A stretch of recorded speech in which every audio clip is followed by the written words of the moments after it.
Så det er part 2. Hvis I ikke kan se part 1, så gå lige hen og se part 1. Men det er lidt hårdt af sådan alle ting, jeg har fået i lørdags og i søndags. Nu kan vi videre til det tøj, jeg har lige vist de her bukser, og dem synes jeg faktisk er rigtig flotte. Så jeg skal videre til det næste. Det næste, det er sådan nogle her rigtig cute shorts. Jeg elsker de her shorts på mig, seriøst. Og det er rigtig cute på ferier, fordi jeg skal jo lige på Malta, som jeg sagde i sidste video. Jeg tror ikke, jeg sagde, at jeg skulle på Malta, men jeg sagde, at jeg skulle på ferie. Og det er faktisk lige om lidt, så dem her, de er rigtig dejlige på sådan om aftenen.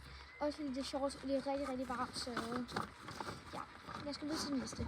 Altså det her det er faktisk den sidste ting, så den sidste ting er den her rigtig cute tanktop. Jeg elsker den her tanktop, og det er sådan en stjerne og sådan noget her. Og jeg elsker den her tanktop, den er rigtig cute, og den er også rigtig cute ferie. Og specielt det her sæt, det er rigtig cute. Så ja, det var faktisk alt, hvad det her kæmpe haul, så vi ses, guys.